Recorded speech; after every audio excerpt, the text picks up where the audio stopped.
What did your child do that you weren't allowed to be proud of? My son Max got suspended from school last week, and while I had to act disappointed and ground him, I'm actually kind of proud of what he did. Let me explain. I've been struggling lately with bills. Our rent went up again, and between that and inflation, it's been rough. Max is a smart kid, and I know he notices when I skip meals or when I'm counting pennies at the grocery store. He's always trying to help, but I keep telling him to focus on school and let me handle the adult stuff. I guess I should provide some background about why this hits so hard for me. Last winter was particularly tough. Max had outgrown all his winter clothes, and I couldn't afford new ones. He kept wearing his old jacket that was way too small, telling me it was still fine, even though I could see his wrists sticking out of the sleeves. One day, I found out he'd been staying inside during recess because he was embarrassed about his coat, and other kids had been making comments. That same month, his class was going on a field trip to the Science Museum. It was $30, which we just didn't have. Max told me he didn't want to go anyway, that museums were boring. But I later found out from his friend's mom that he'd been so excited about it weeks before, telling everyone about the robotics exhibit he wanted to see. He only started saying it was boring after I'd stared at that permission slip for too long, trying to figure out how to make it work with our budget. The worst was probably his birthday in January. He'd been begging for these specific sneakers for months. Nothing fancy, just regular Nikes that all the other kids were wearing. His old ones had holes and he'd been duct taping them together. I promised him I'd save up,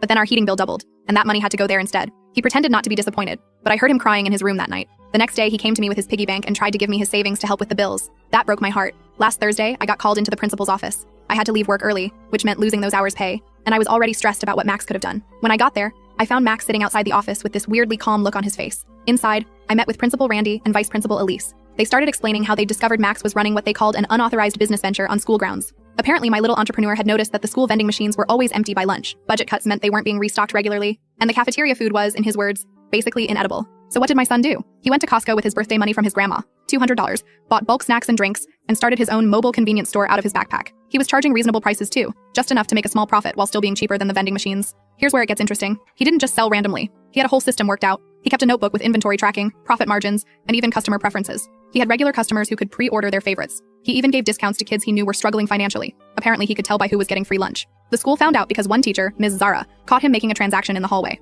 When they searched his locker, they found his inventory, $300 worth of snacks, and his business notebook. The notebook showed he'd made about $400 in profit over 3 weeks. Principal Randy was going on about unauthorized commercial activity and disrupting school operations, but I was sitting there trying not to smile. My 15-year-old son had identified a market need, created a business plan, managed inventory, handled money responsibly, even included social responsibility with his discount system. They suspended him for a week and confiscated his inventory. Officially, I grounded him and gave him a stern talking to about following school rules. But that night, after I thought he'd gone to bed, I found an envelope on my pillow. Inside was $380 with a note that said, "For the bills, Mom. I know things are hard right now. Love, Max."